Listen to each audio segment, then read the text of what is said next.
여러분, 부모들이 자녀들에게 아주 중요한 교훈이나 아주 중요한 주의사항을 줄 때에 어떻게 합니까? 보통 반복해서 말하죠. 중요한 거는 길을 건널 때는 반드시 손을 들고 건너라. 유치원 다니는 애들에게 귀에 딱지가 않도록 계속 말하지 않습니까? 넓은 도로든지 작은 도로든지 항상 횡단보도 건널 때는 손을 들고 건너라. 얼마나 수없이 말합니까?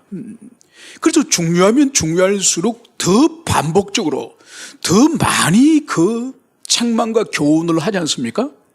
여러분, 육신의 부모가 자녀들에게 그러는 것처럼 하나님 아버지께서도 우리에게 중요한 진리, 그것도 중요성이 크면 클수록 더 반복적이고 더 많은 양으로 말씀을 하죠. 여러분, 그래서 우리가 지금 예수님께서 예루살렘으로 입성하신 이후 한 주간에 관한 그 말씀을 지금 우리가 묵상을 하고 있습니다. 여러분, 예수님께서 3년간의 공생에 그 1000일이 넘는, 그죠? 1000일이 넘는 그 긴 시간 가운데서 마지막 일주일의 시간은 얼마나 그 많은 날들에 비해서 작은 날입니까? 그런데 여러분, 놀라지 마십시오. 마태복음 28장 가운데서 이 마지막 7일, 마지막 한 주의 말씀이 무려 마태복음 28장 가운데 8장에나 해당이 됩니다. 4분의 1이 넘는 거죠. 그 정도로 되고, 마가복음에서는 이 마지막 일주일의 양이 마가복음이 16장인데 16장 가운데서 6장이 무려 6장이 마지막 일주일의 말씀이에요. 3분의 1이 넘어요.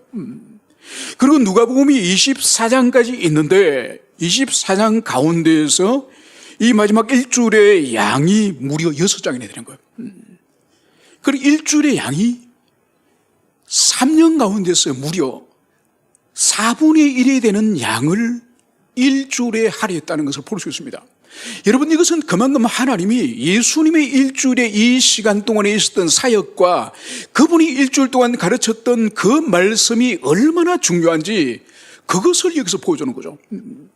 그래서 오늘은 우리가 예수님께서 이제 예루살렘에 들어오셔서 첫째 날은 나귀를 타시고 예루살렘에 안식일날 들어오시지 않습니까? 그래서 수많은 군중들이 호산나 다윗의 자손이여, 다윗의 자손이여 우리를 구원하소서, 이 열광 속에 우리 주님이 이 예루살렘 성으로 입성을 했죠. 그리고 둘째 날 월요일 날은 주님이 무슨 일 행하셨습니까? 성전에 들어가셨죠. 성전에 주님이 들어가서 보니 성전 마당에 짐승들을 거기에서 팔고 사고, 그리고 저기 로마 제국 전역에서 흩어진 사람들이 성전에서 하나님께 바쳐야 될 성전세를 이제는 돈을 환전해 주지 않습니까? 그래서 주님이 그 모습을 보니 이 집은 만민이 기도하는 집인데 너희들이 강도의 소굴로 만들었구나. 그러면서 주님께 채찍을 만들어가지고 그 성전 안에 짐승들을 거리하는 짐승들을 다 채찍으로 쫓아서 내보내시고, 그리고 돈을 바꿔주는 환정상의 테이블을 덮어버립니다. 그래서 완전히 이 성전을 난장판으로 주님 만들어버리시는 거죠. 그래서 제사장과 종교주자들이 막 분노를 하는 거죠. 분노를. 이게 월요일날 있었던 일이고, 이제 화요일날 있었던 일, 즉 예루살렘에 들어와서 세 번째 되는 날에 주님께서 성전에서 가르치고 있는데, 이제 제사장과 종교주자들이 우리 주님을 찾아와서 이제 논쟁을 하지 않습니까? 당신이 도대체 이런 짓을 하는 것은 무슨 권위로 합니까? 누구로부터 이런 권위를 받았습니까? 권위 논쟁을 하죠. 그리고는 주님을 이제는 함정에 빠뜨리기 위해서 어떻게 합니까? 로마 당국에 세금을 내는 것이 옳습니까? 옳지 않습니까? 올무를 주님께 걸으려고 했죠. 그것도 실패하니까 어떡하죠? 사두개인들이 와가지고 부활에 대한 논쟁을 하지 않습니까? 정말로 부활이 하는 것입니까? 이 모든 것들을 주님께서 완벽하게 신적인 지혜로 격파해버립니다. 그들의 입을 막아버리시는 거죠. 이 모든 논쟁을 끝내시고 이제 주님께서 성전을 떠나시면서 오늘 우리가 읽었던 이 본문, 즉 말해서 예루살렘의 멸망과 이 세상의 종말에 관한 이 주님의 가르침을 오늘 우리가 나누게 되었습니다. 여러분, 마태복음에서는 이 누가복음과 조금 정황이 다릅니다. 누가복음에서는 주님과 제자들이 성전을 이제 출발하면서 주님께 질문하고 그 자리에서 주님이 답변을 하는 것처럼 그렇게 본문이 느껴지지만은 마태복음에서는 그렇지 않습니다. 마태복음에서는 주님에 대해서 질문을 제자들이 하고, 그리고 이 성전 맞은편에 있는 이 감람산에 주님과 제자들이 앉아서 그 자리에서 주님이 감람산에서 이 답변을 하시는 내용으로 그렇게 기술되어 있습니다. 그래서 이 종말과 예루살렘의 멸망에 관한 이 주님의 이 설교, 이 가르침을 감람산 강화라 불리는 거예요. 그래서 이 부분을 우리가 오늘 마태복음이 아닌 누가복음의 측면에서 오늘 이 말씀을 살펴보고자 합니다. 이제 본문으로 들어가면 어떤 사람들이 성전을 가리켜 그 아름다운 돌과 헌물로 꾸민 것을 말하며 예수께서 이르시되, 지금 여기서 어떤 사람이라고 되어 있지만 마태복음에서는 이 사람이 주님의 제자들이에요. 다른 군중들이 물어보는 것이 아니라 주님의 제자 가운데 어떤 사람이 이제 성전을 떠나면서 그 성전이 너무 화려하고 웅장하고 장엄하기 때문에 이제 그 아름다운 돌과 헌물로 꾸민 것을 말하며, 아마 제자들이 이렇게 아마 질문했을 겁니다. 주님, 이 성전을 보십시오. 대단하지 않습니까? 이 웅장하고 이 화려하고 그리고 이 보물로 꾸며진 이 성전이 너무나도 아름답지 않습니까? 멋지지 않습니까? 아마 이 말을 이 제자들이 주님께 했을 겁니다. 그러니까 이 성전은 그 당시에 제자들뿐만 아니라 이 유대인들에게는 이 종교적 자부심의 중심에 있는 것이 바로 성전이에요. 그래서 유대교는 이 예루살렘 성전을 중심으로 한 그런 종교인 거죠. 그래서 실제로 그들의 마음을 보면은 하나님을 사랑하고 경외하기보다는 오히려 성전을 더 사랑하는 거죠. 그러니까 하나님의 종교라기보다는 오히려 성전을 우상으로 섬기는 그런 수준까지 이르는 그런 상태에 있는 것을 볼 수 있죠. 여러분, 이 성전은 지금 예수님이 사역할 이 당시도 아직도 짓고 있을 때요. 그러니까 기원전 19년 헤롯 대왕이 건축을 시작합니다. 그래서 이것을 언제까지 짓느냐? 기원 후 63년까지 지어요. 그러니까 무려 이 성전 공사를 82년을 성전 공사를 합니다. 그러니까 얼마나 웅장하게 이 성전을 지었는지 그 당시에 역사학자 요세푸스의 기록에 따르면 이 성전 돌 기초석이 있지 않습니까? 이 성전을 돌로 다 지었기 때문에 이 하얀 대리석으로 성전을 지었는데 이 기초석이 길이가 돌 하나 길이가 11m랍니다. 그리고 그 무게가 몇백 톤이 되지 않겠습니까? 엄청난 그런 돌을 바닥에 깔고 그리고 흰 대리석을 쌓아 올려서 이 성전을 지은 거예요. 성전 기둥이 그 당시에 세워진 성전 기둥이 길이가 12m나 된다고 합니다. 그리고 오늘날로 치면 아파트 3, 4층 정도 높이 될 정도로 굵기가 거대한 기둥들이 흰 대리석으로 그렇게 성전 기둥이 세워졌는 거죠. 그리고 해가 질 무렵에 석양이 이 성전을 비추면은 그 붉은 석양이 비추면 하얀 대리석이 황금색으로 변하는 거죠. 그러니까 멀리서 바라보면은 그 성전이 얼마나 황홀할 정도로 아름다운지 모릅니다. 그래서 유대인들은 이 성전에 대해서 얼마나 자부심과 그리고 이 성전에 대한 경외심을, 하나님에 대한 경외심이 아니라 성전에 대한 경외심을 그렇게 품고 있었는지 모릅니다. 그래서 제자들 또한 그 시대 유대인 중에 한 사람처럼 지금 성전을 찬양하면서 성전의 장엄함과 웅장함을 주님께 지금 그 이야기를 하는 거예요. 그런데 오늘 6절에 보면 이제 예수님이 무슨 말씀을 하시느냐? 너희 보는 이것들이 날이 이르면 돌 하나도 돌 위에 남지 않고 다 무너뜨리리라. 여러분, 예수님 입에서는 놀라운 충격적인 말씀을 하는 거예요. 모든 유대인들이 이 성전을 중심으로 해서 신앙생활을 하고 이 성전을 중심으로 해서 민족이 이 동질성을 가지고 단결을 하고 하나가 됐는데, 주님의 말씀은 날이 이르면 장차 어느 때가 되면은 이 성전이 파괴되어지는데 돌 위에 돌 하나 남지 않고 다 무너질 것이다. 주님이 이 말씀을 하시는 거예요. 그러니까 이 말을 처음 들었던 이 제자들에게는 엄청난 충격입니다. 성전이 무너진다는 것은 이것은 유대인들이 상상할 수 없는 일이죠. 왜냐하면 이들에게 있어서 이 세상 끝날, 이 세상이 무너지고 이 세상이 역사가 종결되어지고 이 세상이 모두가 망하는 그날에 성전도 무너진다고 생각한 거예요. 그런데 주님이 저 성전이 이제 날이 이르러서 무너진다, 이 말씀을 하니 이 제자들이 받을 충격이 얼마나 크겠습니까? 여러분, 그러나 이 성전이 무너짐에 대해서는 주님이 두 가지 의미를 가지고 주님이 말씀하십니다. 첫 번째는 뭐냐? 바로 참 성전이신 하나님의 아들, 하나님의 본체이신 예수님이 이 땅에 사람으로 오셔서 자기 민족에게 오셨지 않습니까? 자기 민족의 메시아로 오셨는데 어떻게 했습니까? 주님을 영접했습니까? 아니죠. 주님을 거부하고 주님을 박해하고 마지막에 주님을 십자가에 못 박아 죽이는 그런 극악무도한 짓을 이 유대인들이 할 거지 않습니까? 그래서 주님을 거절하고 주님을 십자가 못 박아 죽이는 그 죄에 대한 형벌로서 예루살렘의 멸망과 예루살렘의 중심에 있는 이 성전의 파괴를 주님이 말씀하시는 거죠. 그리고 첫 번째는 심판의 의미, 형벌의 의미로서 이 성전이 파괴될 것을 주님이 말씀하시고, 두 번째는 뭐냐? 여러분, 세례 요한이 요단강에서 세례를 베풀 때 그 세례가 무슨 세례입니까? 회개의 세례죠. 여러분, 죄 사함에 받는 회개의 세례라고 합니다. 여러분, 구약시대 때 죄의 삶은 어떻게 받습니까?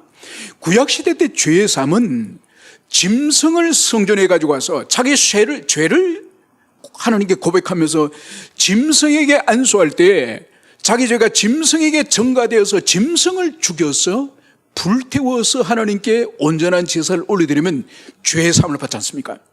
그런데 예수님이 오시기 전에 죄의 삶의 세례를 세례요한이 베풀었다니까요. 이건 뭔가 하니까 그때부터 벌써 성전의 기능이 유명무실화되었음을, 그것을 보여주는 거지. 바로 이 회개의 세례를 통해서 죄의 삶의 권능을 받을 수 있도록 그렇게 하신 거죠. 그래서 두 번째 이 성전의 파괴 의미는 바로 뭔가 하니까 이제 장차 주님이 십자가에 죽으시고 그리고 3일 만에 부활하심으로 말미암아서 이제는 사망의 권세를 이기시고 죄의 삶의 권능이 이제 믿음을 통하여서 이제는 짐승의 피를 뿌려서 제사를 드림으로 구원을 받는 것이 아니라, 죄의 삶을 받는 것이 아니라 이제 믿음을 통하여 신앙 고백을 통하여 이제는 죄의 삶을 받는 그런 새로운 시대가 임하였다고 하는 것이 바로 주님의 죽으심과 부활이기 때문에 이제는 성전이 필요 없는 거예요. 성전을 그대로 유지할 필요가 없는 거예요. 그래서 주님께서는 이 성전을 로마 제국의 이 군대의 힘을 빌어서 이 성전을 파괴하시겠다. 그래서 두 번째의 성전의 파괴 의미는 옛 시대가 끝나고 짐승의 피제사의 옛 시대가 끝나고 이제는 새 시대, 믿음으로서 구원을 얻고 믿음으로 죄의 사함을 받는 새 시대가 시작되었다는 것이 바로 이 성전이 폐괴되어지고 오늘 이제 돌 위에 돌 하나 남기지 않고 다 성전을 허무시겠다, 이 뜻인 것을 여러분들이 이것을 가슴에 깊이 새기시길 축원합니다. 그러면서 이 제자들이 궁금한 것이 생겼습니다. 이제 성전이 무너진다는 것은 주님이 말씀하시니 확실한데 이제 제자들이 7절에서 이렇게 물어보는 거죠. 선생님이요, 그러면 어느 때에 이런 일이 있겠사오며 이런 일이 일어날 할 때에 무슨 징조가 있겠사옵니까?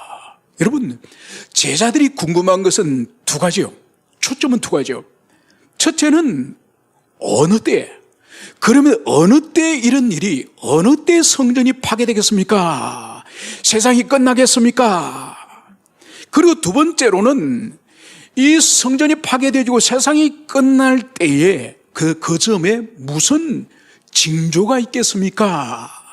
이 두 가지가 제자들의 궁금한 상이라는 것을, 이것을 볼 수 있습니다. 여러분, 여기서 우리가 이해할 것은 그 당시에 유대인들이 가지고 있었던 종말관을 우리가 먼저 이해를 할 필요가 있습니다. 잠시 전에 말씀드렸다시피 유대인들은 세상의 끝날이 온다고 그들은 믿고 있었습니다. 그런데 그들이 가지고 있던 종말관은 어떤 종말관입니까? 이 세상 끝날에 가면은 예루살렘 성전이 파괴되어진다 생각하는 거예요. 그러니까 세상이 끝나기 전에는 성전이 파괴가 안 돼요. 그래서 오늘 주님께서 성전이 파괴되어진다는 말씀을 했지 않습니까? 이 말을 들었던 제자들의 머릿속에는 성전이 파괴되는 그날이 세상도 끝나는구나 이렇게 생각을 했다는 거예요. 그런데 그것이 아니에요. 여러분, 성경에서는 종말, 즉 세상 끝에 대해서 종말에 관해서 두 종류의 종말을 성경이 말씀을 하고 있지 않습니까? 첫 번째 종말은 우리 각자 모든 사람이 이 세상에 죽는 죽음, 그 육체적인 그 죽음이 우리 인생의 종말이에요. 그래서 모든 각자는 어떤 사람은 100살에 죽기도 하고 50살에 죽기도 하고 어떤 사람은 태어난 지 3개월 만에 영아가 사망하기도 하고, 여러분 그러지 않습니까? 다 달라요. 그래서 개별적인 종말의 부름이, 이것을 개별적으로 주님 앞에 죽어서 가는 개별적 종말이 있고, 그리고 오늘 여기서 주님께서도 말씀하시겠지만은 역사가 종결되어지는, 그리고 모든 인류 역사가 끝나고 우리가 하나님께로 죽어서 가는 것이 아니라 예수님이 우리에게 오시는 바로 재림의 종말이 있습니다. 재림의 종말. 그래서 성경은 두 가지 종말을 우리에게 말씀을 하고 있는 거예요. 그래서 우리는 항상 종말 그러면 두 가지 종말을 항상 우리가 기억해야 됩니다. 죽어서 우리가 주님 앞에 서는 종말이 있고, 그리고 역사가 모두 종결되어지고 하늘 구름 타고 올라가셨던 그 예수님이 천사장들과 함께 다시 우리에게 오시는 재림의 종말이 있다. 이것을 여러분들이 기억하시길 바랍니다. 그런데 유대인들은 이것을 분리하지 못하고 그 당시에는 바로 성전이 무너진 날이 세상 끝날이고 세상 끝날에 성전이 무너진다, 이렇게 생각했던 것을 볼 수 있습니다. 그래서 오늘 주님께서는 제자들이 어느 때 일이 일어나겠습니까? 이 질문을 했는데, 오늘 주님은 그 때에 대해서, 어느 때에 대해서는 주님께서 말씀하지 않으시고 침묵하세요. 여러분, 우리 인간들은 과거에나 현재나 앞으로 미래도 마찬가지겠죠. 미래를 알고 싶어하는, 자기 운명을 알고 싶어하는, 여러분 이런 욕망들이 아주 우리 인간들에게는 이것이 있습니다. 그래서 고대시대 때부터 점쟁이들이 항상 있지 않습니까? 점쟁이들이 어느 민족과 문화에 가더라도 미래를 점치고자 하는 이것들은 항상 인간들의 시도된 거죠. 왜냐하면 미래를 미리 알므로 말미암아서 어떻게 합니까? 미래를 자기가 통제하려고 하는 거죠. 자기 영향권 안에 두려고 하는 거죠. 그래서 점쟁이들에게 연초에 찾아가면 어떻게 말합니까? 7, 8월 달에 수가 안 좋다. 올해는 김씨, 박씨성은 만나지 마라. 그러면 사업상 안 만날 수가 없지 않습니까? 또 7, 8월 달을 건너뛰고 바로 10월 달로 갈 수 있습니까? 못 가죠? 그런 뭘 원합니까? 방법이 있긴 한데, 부적을 써라. 아니면 무슨 처방을 해라. 아니면 7, 8월 달 시작하기 전에 구슬을 한번 하자. 여러분, 이렇게 미래를 통제할 수 있도록, 그죠? 방법을 제시해야, 물론 그것이 다 돈과 관계가 있죠? 여러분, 인간에게는 미래에 대한 불안함이 있고, 그 불안함을 제시를 해가지고 미래를 통제해 주려고 하는 이런 샤만들이라든지 이런 거짓 선자들이 고래로부터 항상 있어 왔던 거죠. 그래서 제자들의 이 내면적인 이 잠재의식 속에서도 성전이 무너지고 세상이 끝날이 온다고 말하니까 미래를 알고 싶은 거예요. 그날 미리 준비하고 싶은 거예요. 그래서 주님께 그때가 언제입니까? 이 질문을 하였지만은 주님은 거기에 대해서는 답변을 하지 않습니다. 여러분, 주님의 사역 가운데서도 주님께서 몇 번씩이나 세상 끝날이 언제인지 이 질문을 하지 않았습니까? 그때마다 주님이 어떻게 답변하셨습니까? 바로 그날은 천사도 모르고 인자인 나도 모르고 오직 아버지만 하신다, 그렇게 답변하지 않았습니까? 여러분, 이 질문은 오늘 감람산에서도 주님이 답변하시지만은 이제 주님이 부활하시고 40일이 지나고 나서 이제 하늘로 올라가시는 이 성천하는 그날도 이 제자들이 질문하지 않습니까? 주님, 이스라엘이 회복될 때가 이때입니까? 이 질문을 마지막 순간까지 주님 앞에 던지는 제자들이었습니다. 그때 주님이 어떻게 이 사도행전 1장에서 답변하셨습니까? 때와 시기는 아버지께서 자기의 권한에 두셨으니 너희가 알 바 아니오. 여러분, 미래에 대해서는, 주님의 재림하심에 대해서는, 이 역사의 종결에 대해서는 이건 아버지의 소원이라는 거, 너희들이 알 바가 아니라는 거.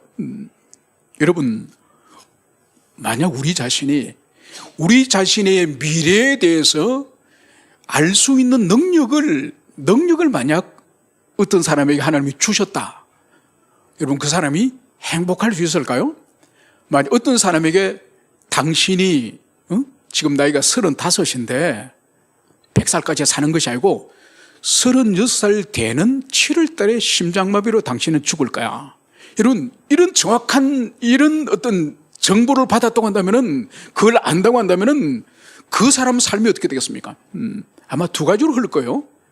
비관하여서 자살하든지, 그죠?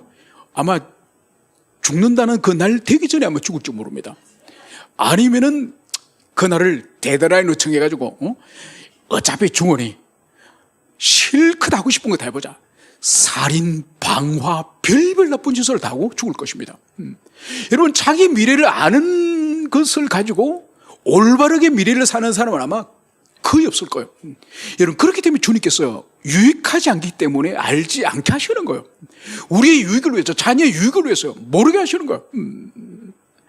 그래서 주님께서는 언제 그 일이 있겠습니까에 대해서 일체 말씀을 하지 않으시고, 이제 주님께서는 이제 그 징조, 이제 주님의 재림과 종말이 임박했을 때의 그 징조들을 주님께서 한 개씩 말씀을 하기 시작합니다. 오늘 제일 먼저 주님께서 하시는 말씀이 바로 미혹을 받지 않도록 주의하라.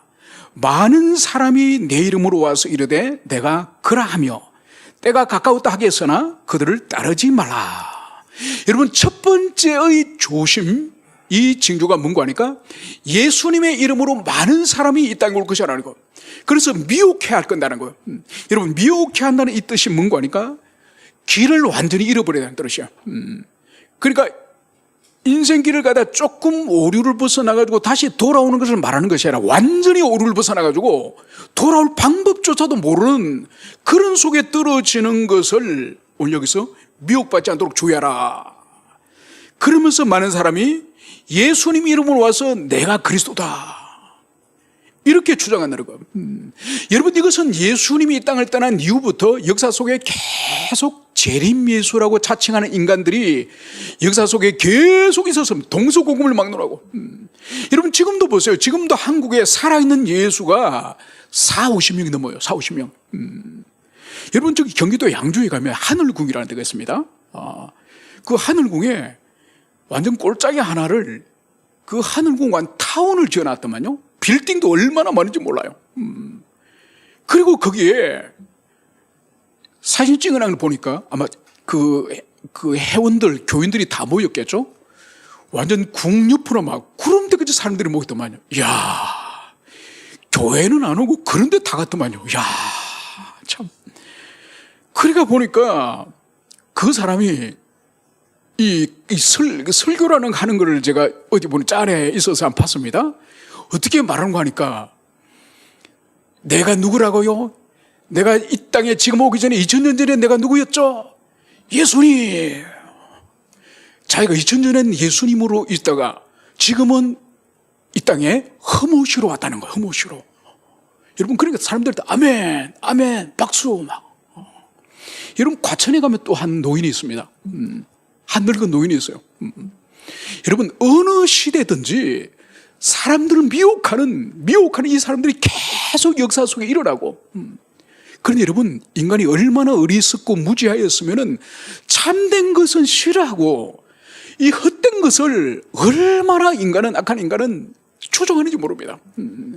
그리고 과천에 전에 한번 신방에서 낮에 오후쯤 이렇게 커피숍에 신방하러 들어갔더니 하얀 티를 입은 사람들이 막 커피숍에 쫙 깔렸더만요. 그래서 저 사람들 누굽니까? 그러니까 다 20대, 30대 청년이에요. 그 많은 청년들이 그 카페마다 그 흰 옷을 입고 예배 마치고 나와가지고 다 포진해 있는 거예요. 그러니까 이 타락한 인간은 참된 것은 싫고 거짓되고 그 미혹시키는 것이 얼마나 끌리기 쉬운지. 그래서 주님께서 따르지 마라, 그를 따르지 마라, 이렇게 주님께서 당부하는 것을 이것을 볼 수 있습니다. 이제 두 번째 징조로서는 주님이 이렇게 말씀하시는 거죠. 난리와 소요의 소문을 들을 때 두려워하지 말라. 일이 먼저 있어야 돼. 끝은 곧 되지 아니하리라. 여러분, 주님의 제자들과 역사 속에 주님의 모든 제자들이 난리와 소요의 소문을 계속 들을 거라는 거죠. 여러분, 여기서 난리로 번역된 이것은 큰 전쟁을 말하는 거예요. 그러니까 유럽의 30년 전쟁이라든지 아니면 세계 1차 대전, 2차 대전, 베트남 전쟁, 한국 전쟁, 아프가니스탄 전쟁, 또 지금 러우 전쟁, 이런 큰 국제적인 그런 힘들이 충돌하는 그런 전쟁을 말하고, 그리고 이 소요는 국제적인 그런 갈등과 그런 싸움, 내란 같은 그런 말하죠. 여러분, 지금 우리나라에서 일어나고 있는 총소리는 울리지 않지만 이 체제전쟁, 이것도 여기서 주님 말씀하신 소요 가운데 하나예요.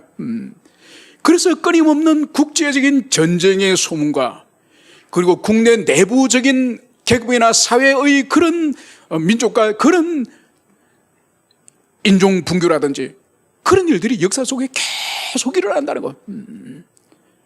그런데 그것을 들을 때 너희들이 두려워하지 말라. 그런 일이 반드시 있고 언제나 있지만은 그 전쟁과 소문 자체가 세상 끝은 아니다. 이 말씀을 주님 하시는 거죠. 그러면서 이 말씀의 의미는 또 뭔가 하니까 끝으로 가면 갈수록 더욱더 많은 전쟁과 분쟁이 일어나게 됨을 이것을 말씀하시는 거죠. 그래서 10절에 민족이 민족을, 나라가 나라를 대적하여 일어나겠고, 그래서 갈수록 더 큰 분쟁과 큰 전쟁과 갈등들이 일어나고 있음을 이것을 주님께서 말씀을 하십니다. 그러면서 세 번째 이제 이 징조를 주님 말씀하시니 곳곳에 큰 지진과 기근과 전염병이 있겠고 또 무서운 일과 하늘로부터 큰 징조들이 있으리라. 여러분, 이 세 번째 종말의 징조는 하늘의 징조와 땅의 징조를 말씀하시는 거예요. 땅에는 곳곳에 큰 지진과 기근과 전염병이 있겠고, 여러분, 지진이 일어난다는 거예요. 큰 지진이. 그리고 기근, 이제 하늘문이 닫혀서 흉년이 들어서 굶어 죽는 이런 일이 일어나고, 그리고 무서운 전염병이 온 세상을 뒤덮을 것임을 이것을 말씀하고 있는 거죠. 여러분, 여기 있는 지진이나 기근이나 전염병은 역사 속에 계속 진행되어 왔던 것입니다. 왔지만은 끝으로 갈수록 이것이 더 강력한 이러한 일이 일어날 것임을 보여주고 있습니다. 여러분, 14세기에 유럽에 패스트가 돌았습니다. 그죠? 흑사병 패스트가 돌아가지고 유럽 인구가 그 당시 한 3억 정도 됐다고 칩니다. 3억 정도 인구 가운데 패스트로 1억이 죽었습니다. 3분의 2 죽었습니다. 그러고 나서 이 대규모 세계적인 이 질병이 바로 1918년, 19년도에 있었던 스페인 독감. 그리고 전 세계적으로 이 독감으로 죽었죠. 우리 그 당시에 일본 식민지하에 있었지만 우리 같은 경우에도 조선의 사람들이 한 28만 명이 죽었습니다. 엄청 죽은 거죠. 그러고 나서 또 세월이 80년, 90년 지나서 바로 2020년, 2019년도에 코로나19가 발생했죠. 코로나19는 가장 짧은 시간에 전 세계적으로 퍼진 이 강력한 힘을 가진 전염병이 코로나19죠. 가장 짧은 시간에 가장 광대하게 퍼진 이러한 질병이죠. 그리고 이러한 질병은 앞으로 더 빠른 속도로 더 강력한 질병이 이제 탄생할 가능성이 아주 높아졌죠. 그래서 땅에서는 종말 직전에 이런 일들이 일어나고 갈수록 더 강력한 질병과 강력한 지진이 일어날 것임을 이것을 말씀하고 있습니다. 그리고 하늘에서는 이제 무서운 일과 그리고 하늘로부터 큰 징조들이 있으리라. 여러분, 하늘의 일들은, 땅의 일들은 구체적으로 지진, 기근, 그리고 여기 있는 이 전염병, 구체적으로 질병을, 이 문제들을 진술하고 있는데, 오늘 주님께서는 하늘의 일들에 대해서는 구체성을 말씀하지 않으세요. 그래서 여기서 우리가 추론해 볼 수 있는 것은, 이것은 지금까지 우리가 상상할 수 없는 일이 하늘에서 벌어지는 거예요. 상상할 수 없는 일. 그래서 이것을 추측을 하건대 이 하늘의 큰 징조는 이 하늘의 우주의 별들의 이 전체에 큰 문제가 일어난다고 보는 거죠. 여러분, 인터스텔라를 영화를 보면은 거기 보면은 이 달이 전체 충돌을 통해서 달이 큰 그런 파괴가 된 장면들이 있습니다. 그리고 이 공상 이 영화들 보면은 이 달이라든지 이 지구 주변에 있는 별들의 충돌을 통해서 이 우주의 궤적들, 이 행성들의 궤적이 틀어지는 문제들이 가끔씩 등장합니다. 여러분, 그러면 제일 먼저 등장하는 것이 바로 뭔가 아닐까? 이 지구의 이 중력과 이 우주의 이 중력이 틀어지는 거예요. 그래서 이 21장 요 뒷부분에 가면 주님이 이 종말의 우주적 종말의 징조를 말씀하시면서 하늘의 이 전체 변화를 말하면서 이어서 바다의 파도 소리를 사람들이 두려워할 것임을 말하는 거예요. 아주 관계가 있는 거예요. 그리고 이 우주의 이 달과 이 지구의 인력과 청력의 이 물리적인 힘이 틀어지면은 이 바다에 있는 이 파도들이 지금처럼 이런 파도가 아니에요. 수십 메다의 이 쓰나미가 계속 되어질 수 있는 거예요. 그래서 예수님께서 우주의 별들의 이 운행의 문제와 천체의 문제와 그리고 이어서 파도 소리를 인간들이 듣고 두려워서 기절한다는 이런 말씀을 이어 있는 것을 볼 때에 이 하늘에 일어날 이 변화는 바로 천체의 변화와 이 천체의 변화로 말미암아 이 지상에 인간이 사는 이 지상에 큰 어떤 물리적인 변동이 있을 것임을 이것을 주님 말씀하고 있습니다. 바로 이것이 세 번째 종말의 징조고 그리고 네 번째 종말의 징조는 바로 교회가 앞으로 당할 것은 영광의 길이 아닌 교회는 앞으로 박해와 핍박의 시간이 기다리고 있음을 주님이 이 말씀을 하시는 것을 볼 수 있습니다. 그래서 12절 이 모든 일 전에 내 이름으로 말미암아 너희에게 손을 대어 박해하며 회당과 옥에 넘겨주며 임금들과 집권자들 앞에 끌려가려니와. 여러분, 이 모든 일 전에 앞에 지금 세 가지의 징조를 말했지 않습니까? 거짓 선지자가 와서 미혹하고 그리고 이 하늘과 땅에 징조가 일어나고 그리고 또 뭐가 있습니까? 난리와 소요가 일어나는 이 소문을 듣는 이 일이 있기 전에 먼저 일어날 일을 주님이 네 번째 말씀하시는 거예요. 그게 뭐냐? 바로 주님의 제자들이 주님의 이름 때문에 즉 신앙 때문에 예수 그리스도를 믿고 예수 그리스도를 굳세게 붙들고 배교하지 않는 그 순수한 신앙 때문에 너희들이 환난을 당할 것이다. 주님이 이 말씀을 여기서 하고 있습니다. 그러면서 이것이 오히려 어떻게 사용되느냐? 13절 이 일이 이 박해가 도리어 너희에게 증거가 되리라. 여러분, 박해를 받음으로 말미암아서 법정에 서고 그리고 복음을 변증함으로 말미암아서 오히려 이것이 복음 전파의 기회가 될 것이다. 이 말씀을 오늘 주님이 여기서 하시는 거예요. 그래서 주님이 너희들이 이제 예수를 믿다가 붙잡혀가서 이제 법정에 서거나 너희들이 고난을 당할 때에 너희들이 당국자 앞에서 자기를 변호하려고 변명하려고 미리 말을 준비할 필요가 없다. 주님이 이 말씀을 하시는 거죠. 여러분, 보통 감옥에 갇혀 있다가 이제 재판을 중간중간에 재판을 받지 않습니까? 그러면 어떡합니까? 죄수들의 마음이 어떨 것 같습니까? 그날 내가 오늘 정말 판사님에게 잘 설명을 해야지. 변호사랑 내가랑 협의해가지고 정말 잘 설명해가지고 아직 최종 판결하기 전에 지금 구치소에 있을 때요. 구치소에 있을 때는 여러 번 재판을 하지 않습니까? 여러 번 재판을 마지막 이제 이 판결에서 이 사람이 5년을 살지 3년을 살지 1년을 살지 무죄로 나올지 결정이 되잖아요. 그러니까 그날 재판이 있는 날은 이 감옥에 있던 사람이 야, 오늘 정말 이 판사님에게 내가 할 수만 있으면 눈물을 흘려서 애원을 하더라도 쇼를 해서라도 내 이 감옥에 있는 이 연수를 줄여야 되겠다. 별 생각을 다 하지 않습니까? 말을 어떻게 할 것이며 아니면 우는 표정을 어떻게 할 것이며 별별 짓을 다 해서 자기의 이 형벌을 감형시키려고 애를 쓰는 거죠.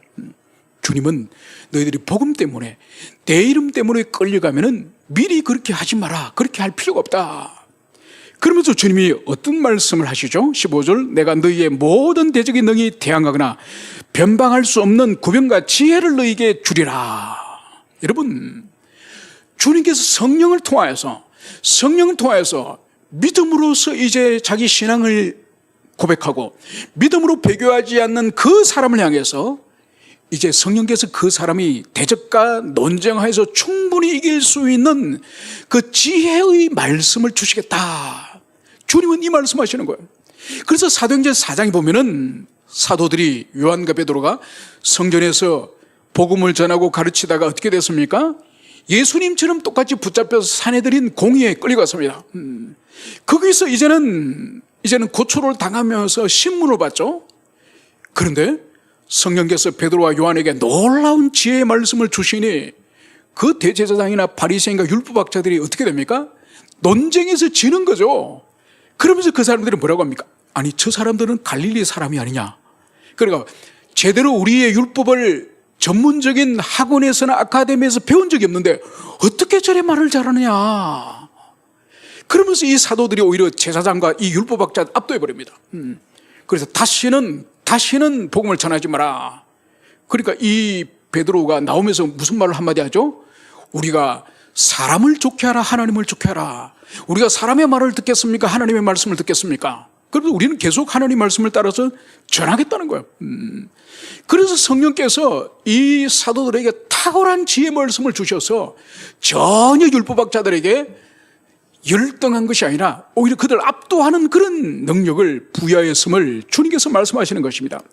그러면서 이제 마지막으로 주님은 이렇게 말씀하시는 거죠. 심지어 부모와 형제와 친척과 벗이 너희를 넘겨주어 너희 중에 몇을 죽이게 하겠고. 여러분, 마지막에 때가 되면은 이 신앙의 문제는 가장 가까운 이 부모, 자식, 형제들, 이 사랑하는 가족 관계 안에서도 그리스도 안에 있는 자와 그리스도 안에 있지 않는 자 사이에 영적인 이 전쟁이 일어남을 보여주고 있습니다. 그래서 비록 혈육이지만은 이 부모, 형제, 이 가까운 관계 안에서도 그리스도 밖에 있는 자들이 그리스도 안에 있는 자들을 밀고 하고 고발하고 신고하고, 그래서 붙잡혀가고 어떤 사람은 죽임을 당하는 사람도 있을 것이다. 주님께서는 이 말씀을 제자들에게 하시는 거죠. 그러면서 오늘 18절과 19절은 이렇게 말씀하십니다.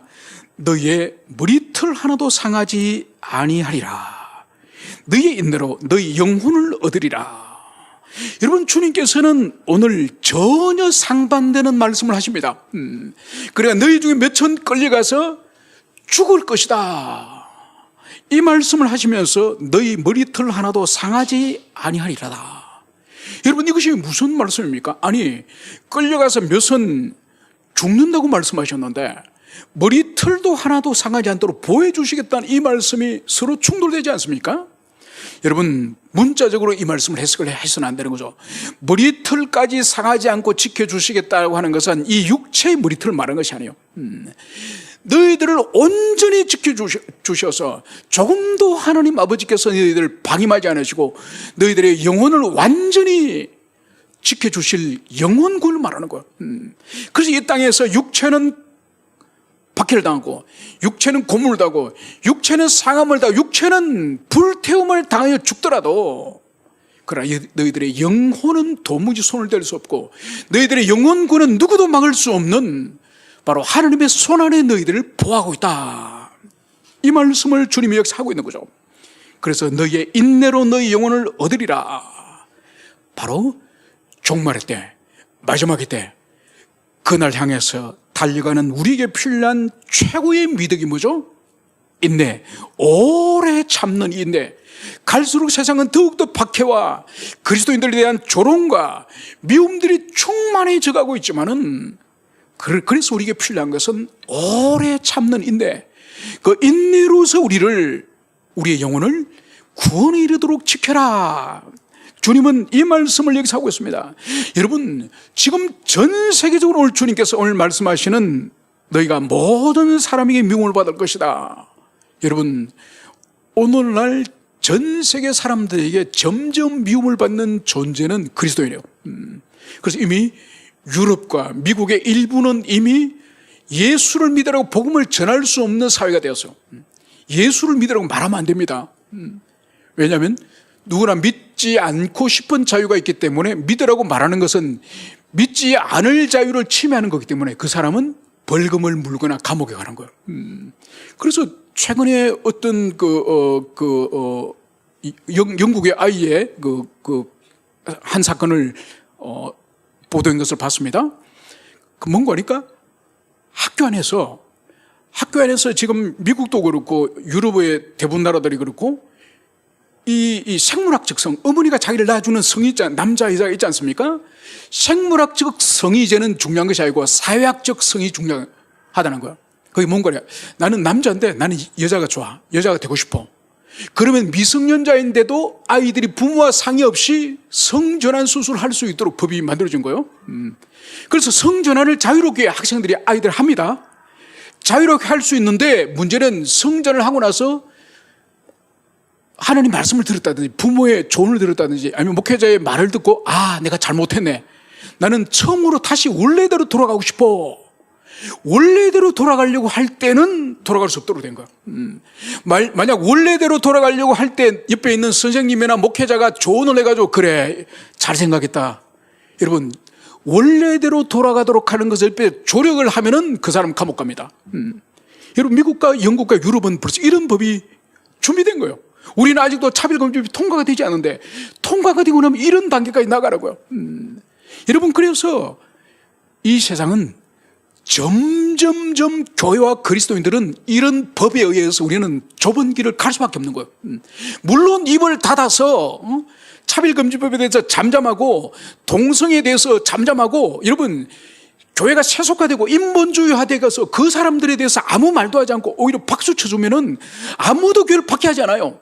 그런데 진리를 진리로 선포하고 죄를 죄라고 지적하고 회개하라고 말하면은 세상은 앞으로 갈수록 점점 박해가 있는, 그래서 좁은 길로 통과할 사람만 통과하고 나머지는 다 떨어지는 이런 시대가 온다는 것을, 이것을 여러분들이 가슴 깊이 새기고 오늘 주님의 마지막 당부, 너희 인내로 너희 영혼을 얻어라, 오래 참음으로 너희들의 영혼의 구원에 이르도록 하라, 이 말씀을 우리 모두가 가슴에 새기시는 여러분 되셨으면 좋겠습니다. 함께 우리 기도하시겠습니다. 이 시간 우리 기도할 때 오늘 주님께서 제자들에게 이제 세상의 끝날이 오고 예루살렘의 끝날이 올 것임을 분명히 말씀하셨습니다. 오늘 주님의 말씀하신 것은 이중적인 종말입니다. 바로 예루살렘의 끝과 이 세상의 끝을 말씀하셨는데, 주님이 말씀하신 이후로 40년 후에 정확하게 예루살렘이 정말 돌 위에 돌 하나 남지 않고 다 파괴되었습니다. 로마 군대가 성전을 불태우자 성전 벽에 붙였던 황금이 녹아가서 돌 틈으로 황금이 녹아 들어가니까 이 로마 병사들이 그 황금을 떼가지고 성전의 이 돌들을 다 파헤쳐서 주님 말씀하셨던 돌 위에 돌 하나 남지 않는 그런 끔찍한 파괴가 일어났습니다. 그래서 예루살렘이 무너질 것이 말씀하신 그대로 이루어졌다고 한다면 세상 끝날에 이 세상 역사가 또 종결되어지고 주님 오신다고 하는 그 말씀 또한 반드시 이루어질 것입니다. 우리가 이 종말을, 이 주님의 재림을 굳세게 우리가 믿으며 살아가야 될 것입니다. 그러면 주님 마지막 하신 말씀이 바로 뭔가요? 너희의 인내로 너희 영혼을 구원 얻도록 하라. 그래서 세상 사람들은 넓은 길로 가자 그러고 교회 다니는 사람도 수많은 사람들 다수들이 외치는 것을 따라가지만은 오늘 주님께서는 인내로 우리의 구원을 얻을 것을 말씀하고 있습니다. 주님, 저희들이 좁은 길, 협착한 길을 걷기 원합니다. 세상 사람과 다른 교회와 비교하지 않고 우리 스스로 주님의 말씀만 따르기 원합니다. 우리 한번 기도하시겠습니다. 기도합시다. 아버지 하나님, 오늘 주님께서 제자들에게 성전의 화려함과 웅장함을 자랑할 때에 오늘 주님께서는 이 성전이 돌 위에 돌 하나 남지 않고 다 무너질 것이라고 주님께서는 예루살렘의 멸망과 이 세상의 멸망을 주님께서는 말씀하셨습니다. 아버지 하나님, 우리가 이 세상을 살아가면서 주님, 이 세상이 영원하고 주님 아버지, 이 세상의 교회가 영원하고 우리 인생이 영원할 것처럼 그렇게 살아가고 있지 않습니까?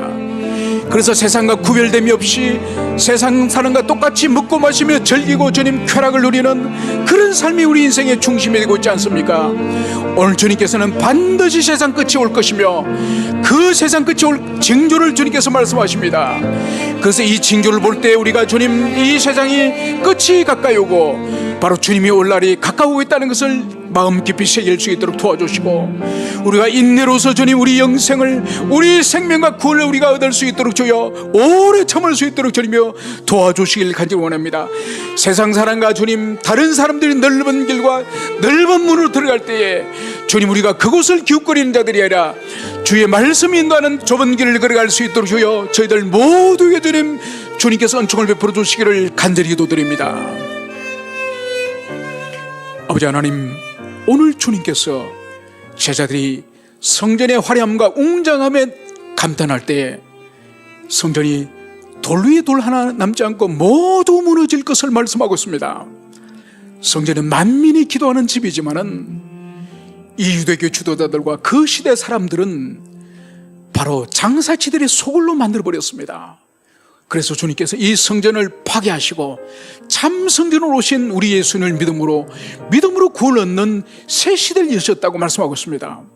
아버지 하나님, 오늘 주님이 가르쳐 주신 이 종말의 이 교훈을 가슴 깊이 새길 수 있도록 도와주시고, 이 종말이 다가올 때 주님 그 때와 시를 알려고 하기보다는 징조가 나타났을 때 우리 주님이 가까이 오시고 하나님 나라 완성이 임하겠다는 것을 우리가 깨닫고, 우리가 더욱더 순결한 주님의 신부로서 믿음으로 살아갈 수 있도록 주여 모든 우리 교우들을 붙잡아 주시기를 간절히 기도드립니다. 오래 참게 하시고 좁은 길로 주님 지날 수 있도록 우리를 붙잡아 주시옵소서. 참으로 감사를 드리며 거룩하신 예수님 이름으로 기도합니다. 아멘. 이제는 우리 주 예수 그리스도의 은총과 아버지 하나님의 끝없는 사랑과 성령 하나님의 교통하심이 이제로부터 영원히 함께 있을지어다. 아멘.